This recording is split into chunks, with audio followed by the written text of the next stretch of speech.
Gas subsidies make fossil fuels look cheaper than they really are. And once you see the numbers behind it, it's hard not to wonder why we're still giving the most profitable companies on Earth a financial cushion. That's the part most people never actually see, and it's exactly why Aptera's post hit such a nerve. When they pointed out that fossil fuel subsidies globally hit $7 trillion in 2022, it wasn't just a statistic, it was a reminder of how distorted the energy landscape actually is. Because if the companies producing gas and oil cost less without help, as Aptera wrote, then the obvious question becomes, why does gas still need a handout? Every time debates pop up about EV tax credits, someone inevitably says, "Stop picking winners and losers, let the free market decide." It sounds fair, until you look at the massive, long-standing support fossil fuels receive behind the scenes. The truth is, most people have no idea how deeply subsidized the fossil fuel industry is. And when you unpack the details, the picture becomes impossible to ignore. The United States alone provides roughly $20 billion per year in direct fossil fuel subsidies. These aren't vague estimates, they're written into the tax code. Take intangible drilling cost deductions, which allow companies to write off most of the expenses of drilling new wells. It essentially makes the cost of expanding oil production artificially cheap. Then there's percentage depletion, a special accounting rule that acts like depreciation but applies only to fossil fuels, letting companies write off the declining value of their reserves. That single provision is estimated to generate over $13 billion in benefits for them over a decade. And that's only the beginning. Clean coal incentives, non-conventional fuel tax credits, last-in, first-out accounting strategies that reduce tax burdens by manipulating inventory value, layer after layer of special treatment.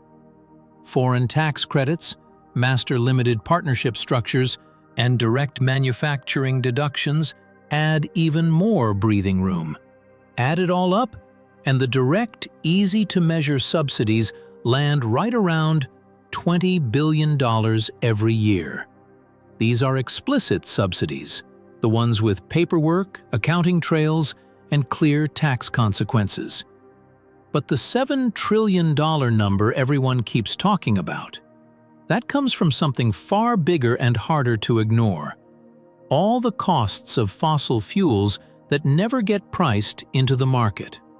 These are called implicit subsidies, and they're the reason the real cost of fossil fuels is far higher than the number on the gas station sign. The IMF broke this down in a report showing that fossil fuel subsidies globally surged to a record $7 trillion. Only a sliver of that is explicit subsidies. The rest, over $6 trillion, is tied to negative externalities, the hidden costs we all pay whether we use fossil fuels directly or not. Externalities are simple in concept. When two people make a deal, like a company drilling oil and a consumer buying gasoline, their transaction can impose costs on others who aren't part of the exchange. Pollution, health impacts, environmental degradation, those aren't priced into the product, but society deals with them anyway. Think of communities living near refineries, breathing in air that affects their long-term health, or people in cities exposed to vehicle emissions, even if they've never owned a car. Children who develop asthma, workers who lose days of productivity due to pollution-related illness. All of that carries real economic consequences. The market doesn't charge fossil fuel companies for those damages, yet the damages still happen. Those unaccounted-for costs are what the IMF categorizes as implicit subsidies, because the public is, in effect, subsidizing the industry by absorbing the consequences. By their estimates, the United States has about $20 billion in explicit fossil fuel subsidies and a staggering $700 billion in implicit subsidies. That's the real breakdown behind the trillion-dollar global figure. And when you look at how profitable these companies are, the story becomes even clearer. Oil giants routinely post profits between $10 billion and $30 billion a year. Saudi Aramco, the largest oil company on the planet, has pulled in profits near $100 billion in a single year. These companies are not struggling. They're not in danger of collapse. They aren't fragile infants needing protection. They are some of the most financially powerful entities in human history. So the question returns, why are taxpayers supporting them? Meanwhile, consider electric vehicles. Critics act as if EVs receive outrageous government support, but the numbers don't back that up, not even close. There's the well-known $7,500 federal tax credit, which amounts to about $2 billion a year in total.